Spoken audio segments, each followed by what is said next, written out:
হ্যাঁ, একটু কাঠিয়া বাবা সম্পর্কে বলুন। হ্যাঁ, বলছি যে আমাদের এই মানে বাঁকুড়া জেলা বিষ্ণুপুর থানার অন্তর্গত ভোঁড়া বলে একটি গ্রাম।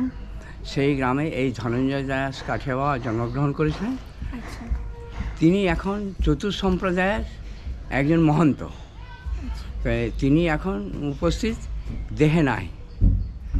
আর তিনি এই সুখচর আশ্রম প্রতিষ্ঠা করে গেছে, রাধারানী প্রতিষ্ঠা করে গেছে। আর উনার গুরুদেব হচ্ছে সন্ত দাস কাঠিয়া বাবা। আচ্ছা আমাদের ধনঞ্জয় দাস কাঠিয়া বাবার গুরুদেব হচ্ছে সন্ত দাস কাঠিয়া বাবা। আচ্ছা। আর ওই সন্ত দাস কাঠিয়া বাবা এই হাইকোর্টের ব্যারিস্টার ছিল। তাই? তাই ও উনার বাড়ি পূর্ব বাংলায়, আচ্ছা। তো বাংলাদেশ আর কি। হুম। তাই এই পরম্পরা। এবং আবার সন্ত দাস কাঠিয়া বাবার গুরুদেব হচ্ছে রামদাস কাঠিয়া বাবা। রামদাস কাঠিয়া বাবা সম্পর্কে আমি শুনেছি। শুনেছো? হ্যাঁ, উনি তো অলৌকিক ছিলেন। হ্যাঁ। প্রচুর মানে অনেক মোটা একটা বই পড়েছি ওনার হ্যাঁ, জীবন কথা হ্যাঁ, সম্পর্কে, অনেক কিছু অলৌকিক অলৌকিক কাজ উনিও করেছেন। করেছে বা উনিও দেখাতে পেরেছে। হুম আর সন্ত দাস তেমন কিছু পাওয়া যায় না। হুম তবে আমাদের ধনঞ্জয় দাস কাঠিয়া বাবা কিছু কিছু দেখিয়েছে। হুম কিছু কিছু দেখিয়েছে বলতে উনার ভাইয়েরা আসানসোলের ওধারে মানে থাকতো, মানে অন্য অন্য ভাইয়েরা। তো কোনো কারণবশত বা ওখানে বেড়াতে গেছে, বেড়াতে যে ওই ভাইদের ওখান থেকে একটু বাইরে থেকে জঙ্গল দিকে বেড়াতে গেছে। যে এমন একটা জায়গায় যে জুটেছে, সেখানে বসে ভগবানের নাম করছে। আর সেই সময়তে একটা ট্রেন পেরিয়ে যাচ্ছে। ওকে তো সেই ট্রেনটা পেরাবার সময়তে ওই জায়গাটায় এসে ট্রেনটা বন্ধ হয়ে গেছে। ওকে এবার বন্ধ হয়ে যে সমস্ত ইঞ্জিনিয়ার সব খোঁজাখুঁজি করছে যে বন্ধ হয়ে গেল কেন। হুম দিয়ে খোঁজাখুঁজি করতে করতে করতে কোনো কিছু পায় না, দিয়ে ঘোরাঘুরি করছে আর করছে। আর দিয়ে দেখেছে যে আমাদের মানে ধনঞ্জয় দাস কাঠিয়া বাবা একটা জায়গায় বসে রয়েছে। হুম তো সেইখানে গেছে, হুম যে ও কথা হয়েছে, বলা বলি করেছে। হুম দিয়ে তখন উনাকে বললো যে আমাদের ট্রেনটা চলছে না, তাই কোথায় কী হয়েছে আমরা তো খুঁজে পাচ্ছি না, এখন কি করি, হুম তাই আপনি একটু দেখুন, এরকম বলেছে। বলবার পরিপ্রেক্ষিতে উনি বললো, আমাদের ধনঞ্জয় দাস কাঠিয়া বাবা বললো যে দেখো তোমাদের ট্রেন চলে যাবে, আমি একটা কথা বলবো সেটা তোমরা মানতে পারবে, এরকম বলেছে আর কি। তো বলার পরিপ্রেক্ষিতে বলছে যে ঠিক আছে, এইখানে তোমাদেরকে একটা স্টেশন করে দিতে হবে। মানে এমন একটা জায়গায় পৌঁছেছে, সেখানে পাশাপাশি লোক এসে মানে যাতায়াতের অসুবিধা, সেই জায়গাটা স্টেশন হলে ভালো হয়। তো সেই পরিপ্রেক্ষিতে বললো যে এরকম এখানে একটা যদি স্টেশন হয় তাহলে ভালো হয়। তাই মোটামুটি সেখানে সেইভাবে হয়ে গেছে। মানে বাস তারপরে বলেছে ঠিক আছে তোমরা যাও, গাড়ি চলবে। এসব ওরা মানে যেমনভাবে চালানোর দরকার আরম্ভ করে গাড়ি বেরিয়ে চলে গেল। আচ্ছা, কাঠিয়া বাবা এই নামটা হচ্ছিল কারণ ওনারা কোমরে কাঠির একটা বেষ্টনীর মতন পরতেন, তার জন্য। তো ওটা তো বেসিক্যালি এই জন্যই পড়তো যাতে শুতে বসতে সবেতে একটা আনকমফোর্টেবল ফিল হয় এবং যাতে সচেতন থাকে, ঘুমিয়ে না পড়ে বেশি, তাই না? হ্যাঁ, ওটা ওই আমাদের দেবদাস কাঠিয়া বাবা করে গেছে, মানে রামদাস কাঠিয়া বাবারও আগে উবরে।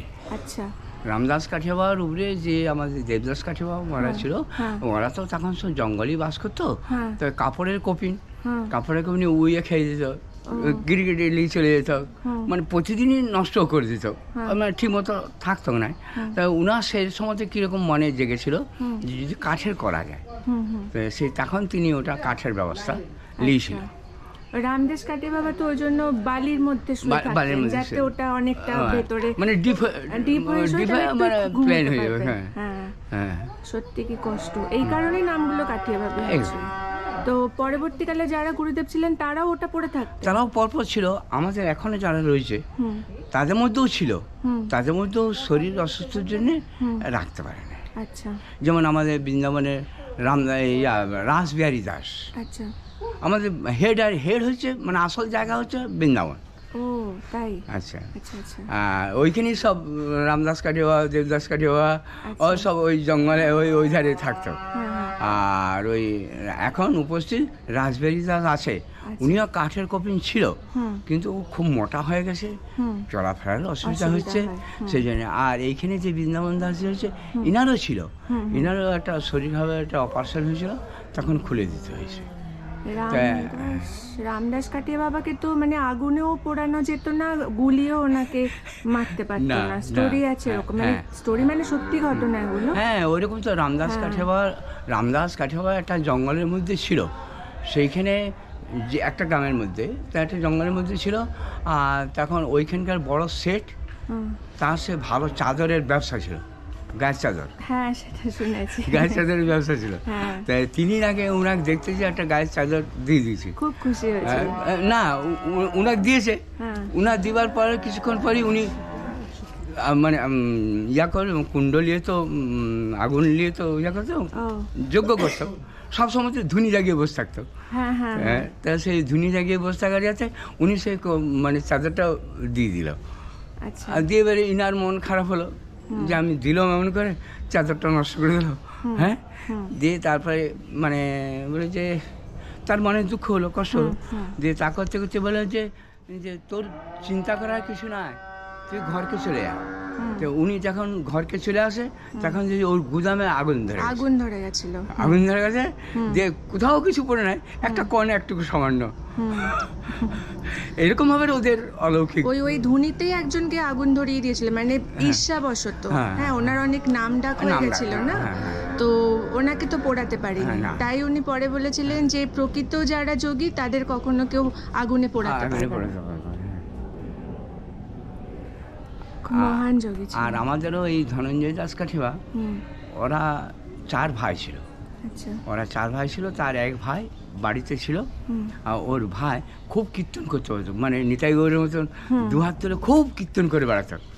তো ইত্যাবসরে মানে শরীর খারাপ হয়েছে, মানে বাতই হোক আর যাই হোক, মানে আর উঠে চলাফেরা করতে পারেনি, পড়ে আছে বিছানায় পড়ে আছে। তখন ওই মানে আমাদের ধনঞ্জয় দাস কাঠিয়া বাড়িতে গেছে, ভাই দাদা নাকি, দিয়ে তখন ভাই বলছে যে দেখ ভাই তুই তো অনেক বড় হয়ে গেছো, হ্যাঁ দেখ আমি এরকম পড়ে আছি, আমি তো কিছু করতে পারছি না, তাই আমাকে একটু দেখ যে সুস্থ হতে পারি। দিয়ে তারপরে তখন ভাইকে বললো যে ভাই নাম ধরে বলেছে যে দেখো আমি হয়তো কিছু ভগবানকে জানাতে পারি, তাই তোমাকে যেটা বারণ করবো সেটা তুমি করতে পারবে না? বলছে যে হ্যাঁ।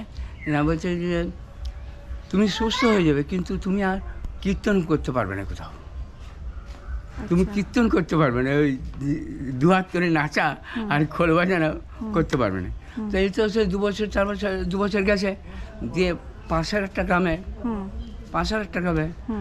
মানে তারা কীর্তন করছে, 5 দিন ধরে পঞ্চরাত্রি হচ্ছে।